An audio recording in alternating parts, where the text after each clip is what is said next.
जय हिंद दोस्तों, स्वागत है आपका अपना study platform Saroj selection point पे। तो कैसे हैं आप लोग? आई होप बहुत अच्छे होंगे, बहुत तंदुरुस्त होंगे। जैसा कि आप लोगों को पता है, बिहार पुलिस कांस्टेबल की री एग्ज़ाम की डेट आप लोगों के सामने है। तो उसी को देखते हुए आज हम स्पेशल जीके यानी कि महत्वपूर्ण वो जीके लेके आए हैं जो आपके आने वाले एग्ज़ाम के लिए काफ़ी हेल्पफुल और यूज़फुल साबित होने वाले हैं। ये सभी के सभी क्वेश्चन बहुत ही इंपॉर्टेंट हैं, हर बार बिहार की किसी भी तरह की परीक्षाओं में रिपीट किए जा रहे हैं। तो ये 15-20 सालों से लगातार रिपीट हो रहे हैं, तो संभवतः आपको आगे भी देखने को मिल सकते हैं। चलिए जल्दी से इन महत्वपूर्ण क्वेश्चनों को हम यहाँ पे समाप्त करेंगे। क्वेश्चन नंबर 1 की ओर चलेंगे। उससे पहले अगर चैनल पर नए हैं तो सब्सक्राइब करें, लाइक करें और अपने दोस्तों तक भी शेयर करें। चलिए क्वेश्चन नंबर 1 की ओर चलते हैं हम। तिलैया बांध किस नदी पर निर्मित है? तिलैया जो बांध है वो किस नदी पर निर्मित है? मोस्ट इंपॉर्टेंट क्वेश्चन है, कई बार एग्जाम में पूछा गया है। तो तिलैया जो बांध है वो किस नदी पर स्थित है? तो याद रखेंगे इसका सही आंसर जो होगा वो होगा बराकर नदी। कौन सी नदी? ऑप्शन है तिलैया जो बांध है वो बराकर नदी पर स्थित है। बराकर नदी कहाँ पर है, कौन से राज्य में है? तो याद रखेंगे ये झारखंड के कोडरमा जिले में तिलैया झील निर्मित है। ठीक है, कहाँ पर, कौन से राज्य में? झारखंड। ठीक है, याद रखेंगे झारखंड के कोडरमा जिला, कौन सा जिला है? कोडरमा जिला पर निर्मित है ये झील। ठीक है, बराकर नदी पर बना हुआ है। ठीक, याद रखेंगे। तो तिलैया बांध बराकर नदी पर निर्मित है, आपका राइट आंसर होगा। चलिए आगे बढ़ते हैं अगले क्वेश्चन की ओर। अगला क्वेश्चन कहता है भारत और पाकिस्तान के विभाजन के बाद किस वायसराय को भारत का गवर्नर जनरल चुना गया था? तो वो कौन सा वायसराय था जिसे भारत का गवर्नर जनरल चुना गया था? यानी कि भारत पाकिस्तान विभाजन के बाद वो भारत का आखिरी वायसराय था। उसके बाद क्या हुआ? गवर्नर जनरल बनाया गया। तो कौन था वो आखिरी वायसराय? तो याद रखेंगे इसका राइट आंसर जो होगा आपका वो होगा लॉर्ड माउंटबेटन। तो ये क्या थे? ये भारत के आखिरी वायसराय थे। ठीक है, याद रखेंगे अंतिम वायसराय थे। और हाँ, स्वतंत्र भारत के प्रथम गवर्नर जनरल थे ये। ठीक है, यहाँ आपके दो क्वेश्चन तैयार होते हैं।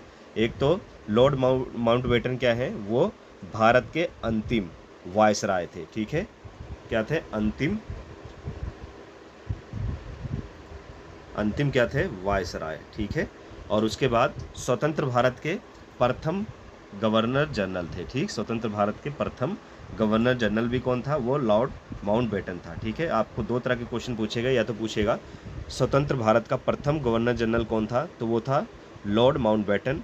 और फिर पूछेगा भारत का आखिरी वायसराय कौन था? तो वो भी कौन था? Lord Mountbatten. ठीक है, ये दोनों पॉइंट आपको याद रखना है। चलिए आगे बढ़ते हैं। अगला क्वेश्चन कहता है भारत के संविधान का अनुच्छेद समान नागरिक संहिता को परिभाषित करता है। तो वो कौन सा अनुच्छेद है जो समान नागरिक संहिता को परिभाषित करता है? तो इसका राइट आंसर होगा अनुच्छेद 44। ठीक है, क्या होगा? अनुच्छेद 44 जो है वो क्या करता है? भारत के संविधान का समान नागरिक संहिता को परिभाषित करता है। ठीक है, अनुच्छेद 44 याद रखना है, समान नागरिक संहिता को परिभाषित करता है। चलिए आगे बढ़ेंगे अगले क्वेश्चन की ओर। क्वेश्चन नंबर 4, बिहार में किस स्थान पर गांधी जी का पहला सत्याग्रह हुआ था? बिहार में किस स्थान पर गांधी जी का पहला सत्याग्रह हुआ था? तो याद रखेंगे बिहार के चंपारण जिले में। ठीक है, कहाँ पर? बिहार के चंपारण जिले में। कौन सा जिला है? चंपारण जिला। वर्ष की बात की जाए तो कौन सा वर्ष था? 1917, यानी कि 1917 में गांधी जी का पहला सत्याग्रह बिहार में चंपारण जिले में था, 1917 में। ठीक है, दोनों पॉइंट आपको याद रखने, वर्ष भी याद रखना है और स्थान भी याद रखना है। स्थान कौन सा था? चंपारण जिला बिहार का, वर्ष 1917। चलिए आगे बढ़ते हैं। अगला क्वेश्चन क्या कहता है? शुंग वंश की स्थापना किसने की थी? तो शुंग वंश की जो स्थापना की थी वो किसने की थी? तो याद रखेंगे पुष्यमित्र सिंह। ठीक है, पुष्यमित्र सिंह, ऑप्शन ए बिल्कुल राइट आंसर है। पुष्यमित्र सिंह ने शुंग वंश की स्थापना की थी। पुष्यमित्र सिंह कौन था? तो ये अंतिम मौर्य सम्राट। कौन था अंतिम मौर्य सम्राट? अंतिम मौर्य सम्राट था बृहद्रथ। ठीक है, बृहद्रथ जो था वो अंतिम मौर्य सम्राट था। तो पुष्यमित्र सिंह जो था वो बृहद्रथ का सेनापति था। ठीक है, क्या था? बृहद्रथ का सेनापति कौन था? पुष्यमित्र सिंह, जिसने शुंग वंश की स्थापना की। ठीक है, और मौर्य साम्राज्य का अंतिम जो शासक था वो कौन था? भद्रथ। ठीक, दोनों पॉइंट आपको याद रखने हैं। चलिए आगे बढ़ेंगे। अगला क्वेश्चन क्या कहता है? आओ बिहार योजना किससे संबंधित है? आओ बिहार योजना किससे संबंधित है? तो इस पहले तो आंसर जानेंगे आप लोग। तो इसका राइट आंसर होगा नई औद्योगिक इकाई की स्थापना। क्या होगा? नई औद्योगिक इकाई की स्थापना। तो आओ बिहार योजना का संबंध नई औद्योगिक इकाई की स्थापना से है। ठीक है, इसमें होता क्या था? तो इसमें जो नए उद्योगों यानी कि इस योजना के तहत जिस भी किसान या जमींदार की 2 एकड़ या उससे अधिक का मालिक होता था, यानी कि उनकी 2 एकड़ से ज़्यादा ज़मीन या 2 एकड़ तक ज़मीन होती थी, ठीक है, तो वो अपनी ज़मीन उद्योग या संस्थानों की स्थापना के लिए अपनी भूमि को वो क्या कर सकते थे? बेचना चाहते थे। तो वो क्या करते थे? वह अपने संबंधित कलेक्टर या जिला मजिस्ट्रेट के पास जाकर अपनी भूमि को सूचीबद्ध करा सकते थे। ठीक, और इस योजना का लाभ उठा सकते थे। ठीक है, याद रखेंगे। तो इसका राइट आंसर क्या होगा? नई औद्योगिक इकाई की स्थापना। चलिए अगला क्वेश्चन। तो अगला क्वेश्चन क्या कहता है? भारत में राष्ट्रीय चिकित्सक दिवस किसके जन्म और पुण्यतिथि को चिन्हित करने के लिए मनाया जाता है? यानी कि वो कौन से व्यक्ति थे जिनकी याद में भारत में राष्ट्रीय चिकित्सक दिवस या डॉक्टर डे मनाया जाता है? तो इसका राइट आंसर पहले आप लोग जानेंगे। तो वो जो महान चिकित्सक थे भारत के, वो कौन थे? डॉक्टर विधान चंद्र राय। ठीक है, इनके जन्म या पुण्यतिथि को चिन्हित करने के लिए डॉक्टर डे या राष्ट्रीय चिकित्सक दिवस मनाया जाता है।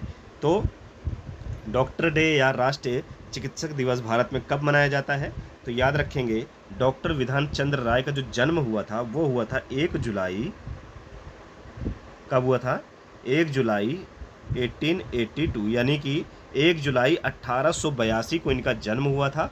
तो उसी को देखते हुए 1 जुलाई को हर साल 1 जुलाई को डॉक्टर डे या राष्ट्रीय चिकित्सक दिवस मनाया जाता है। ठीक है, याद रखेंगे। तो 1 जुलाई को क्या मनाया जाता है? डॉक्टर डे या राष्ट्रीय चिकित्सक दिवस मनाया जाता है। ठीक है, जो ये डॉक्टर विधान चंद्र राय थे, ये बंगाल के मुख्यमंत्री यानी कि पूर्व मुख्यमंत्री भी रह चुके हैं और 1961 में इनको भारत रत्न से भी नवाजा जा चुका है। ठीक है, किससे? भारत रत्न पुरस्कार भी इनको मिल चुका है। ठीक है, याद रखेंगे। कौन? और ये इसलिए महत्वपूर्ण है, इनका जन्म कब हुआ था? 1 जुलाई 1882 को। और कहाँ पर हुआ था? किस राज्य में भारत के? तो बिहार राज्य में हुआ था। इसलिए ये मोस्ट इंपॉर्टेंट क्वेश्चन है। ठीक है, याद रखेंगे। चलिए आगे बढ़ेंगे हम अगले क्वेश्चन की ओर। अगला क्वेश्चन कहता है 1916 के प्रसिद्ध लखनऊ समझौते पर किसके बीच हस्ताक्षर किए गए थे? 1916 के प्रसिद्ध लखनऊ समझौते पर किसके बीच हस्ताक्षर किए गए थे? तो किसके बीच किए गए थे? तो याद रखेंगे, बाल गंगाधर तिलक और मोहम्मद अली जिन्ना। ठीक है, याद रखेंगे, किसके बीच हुआ? बाल गंगाधर तिलक और मोहम्मद अली जिन्ना के बीच क्या हुआ था? लखनऊ समझौता। ठीक है, क्या हुआ था? लखनऊ समझौता हुआ था। और इसमें क्या हुआ था? इसमें राष्ट्रीय कांग्रेस यानी कि राष्ट्रीय कांग्रेस और मुस्लिम लीग के बीच समझौता हुआ था। ठीक है, ये जो लखनऊ समझौता था ये हिंदू मुस्लिम एकता के लिए एक आशा की किरण थी। ठीक है, याद रखेंगे, बहुत ही इंपॉर्टेंट समझौता था ये। कब हुआ था? 1916 में लखनऊ समझौता हुआ था बाल गंगाधर तिलक और मोहम्मद अली जिन्ना के बीच में। चलिए आगे बढ़ेंगे। अगला क्वेश्चन कहता है पृथ्वी से लगभग 10 किलोमीटर की ऊंचाई पर बहने वाली तेज पवन को क्या कहते हैं? यानी कि हवाओं को क्या कहते हैं? पृथ्वी से लगभग 10 किलोमीटर की ऊंचाई पर बहने वाली तेज पवनों या हवा को क्या कहा जाता है? तो इसका राइट आंसर क्या होगा? याद रखेंगे, इसको कहते हैं जेट धारा। ठीक है, पृथ्वी से 10 किलोमीटर ऊंची जो पवन बहती हैं उन्हें क्या कहते हैं? जेट धारा। बिल्कुल आपका राइट आंसर होगा। चलिए आगे बढ़ते हैं। अगला क्वेश्चन क्या कहता है? उपग्रह सोलर मैक्स द्वारा किस तारे की निगरानी की जाती है? तो वो कौन सा तारा है जिसकी निगरानी सोलर मैक्स द्वारा किया जाता है? वो कौन सा है? तो इसका राइट आंसर पहले जानेंगे। इसका राइट आंसर होगा सूर्य। ठीक है। सूर्य ऐसा तारा है जिसकी जिसकी देख रेख या निगरानी सोलर मैक्स के द्वारा की जाती है, ठीक है। सोलर मैक्स के द्वारा की जाती है। इसे कब लॉन्च किया गया था सोलर मैक्स को? तो ये वर्ष 1980 में लॉन्च किया गया था, ठीक है।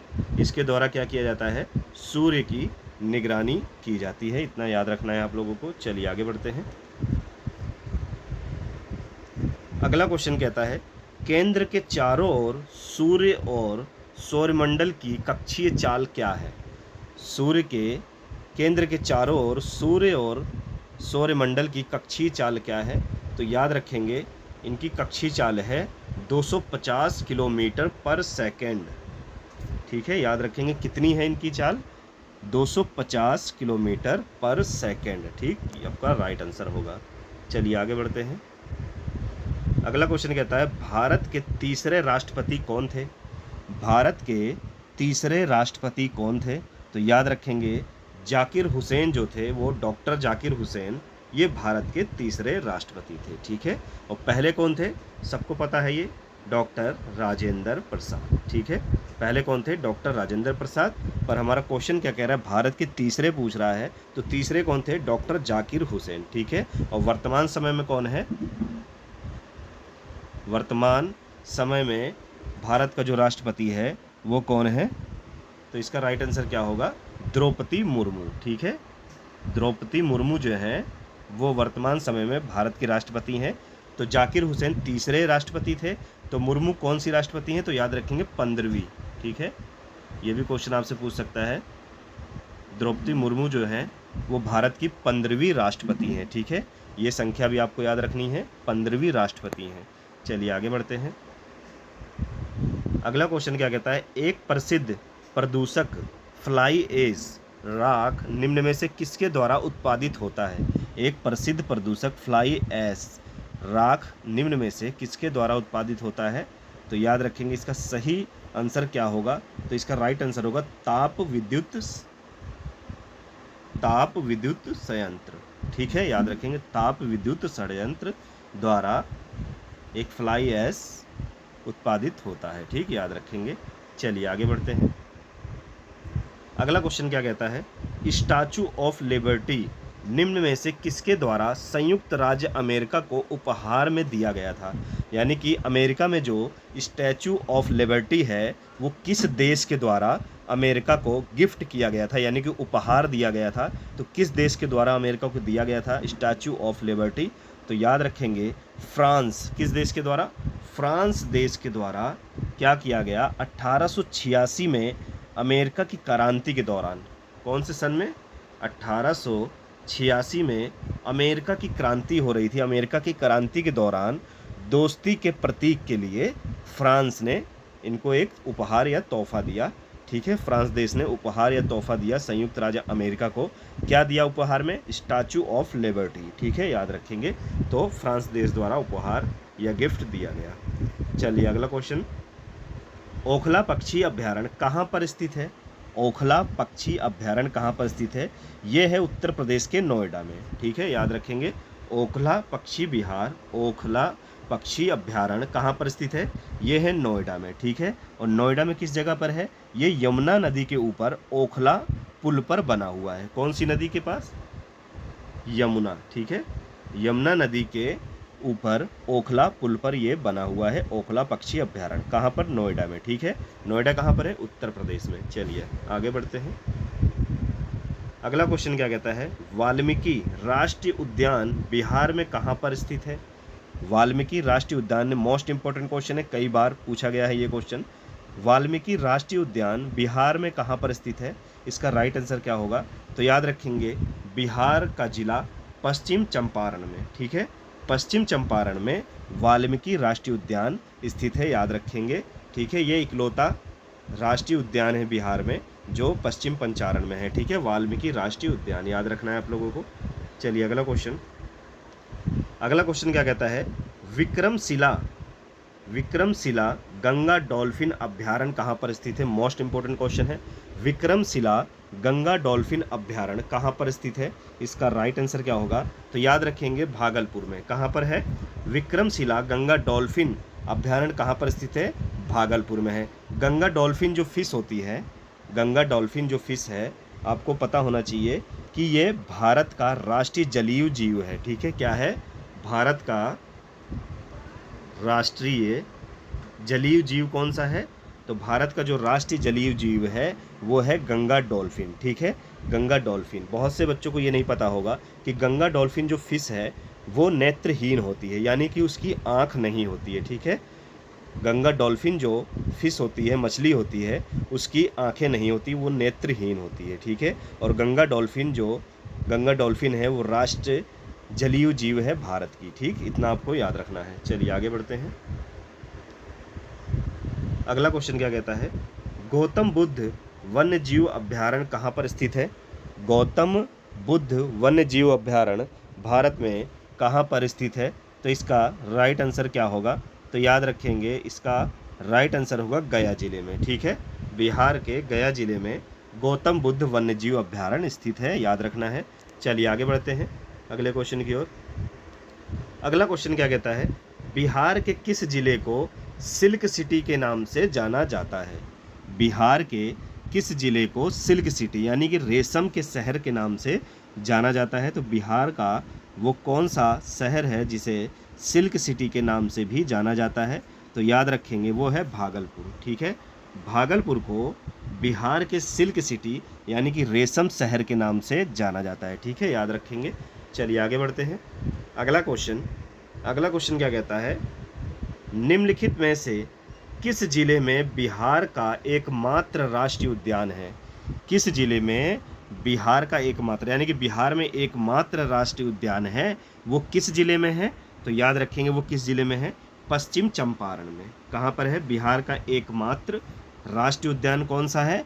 पश्चिम चंपारण में है। और वो कौन सा अभ्यारण्य है? तो याद रखें वाल्मीकि राष्ट्रीय उद्यान। ठीक है, कौन सा? वाल्मीकि राष्ट्रीय उद्यान जो है वो बिहार का एकमात्र राष्ट्रीय उद्यान है, जो कि बिहार के पश्चिम चंपारण जिले में स्थित है। ठीक है, तो ये थे दोस्तों टॉप 20 बिहार जीके, यानी कि बिहार के लिए स्पेशल जीके। बिहार के आप किसी भी तरह के एग्जाम की तैयारी कर रहे हैं तो उनके लिए बहुत ही महत्वपूर्ण है। अच्छे से वीडियो को पढ़ेंगे, ना समझ आए दोबारा देखिएगा। क्वेश्चन अच्छे लगे हो तो लाइक करिए, नए हो तो सब्सक्राइब करना जरूर, और अपने दोस्तों तक भी इस वीडियो को शेयर करिए ताकि उनको भी इंपॉर्टेंट टॉपिक का हेल्प मिल सके। ऐसे ही हमारे साथ जुड़े रहिए, प्यार दिखाते रहिए। फिर मिलेंगे नेक्स्ट वीडियो में एक अच्छे और मोस्ट इंपॉर्टेंट टॉपिक के साथ। तब तक जय हिंद।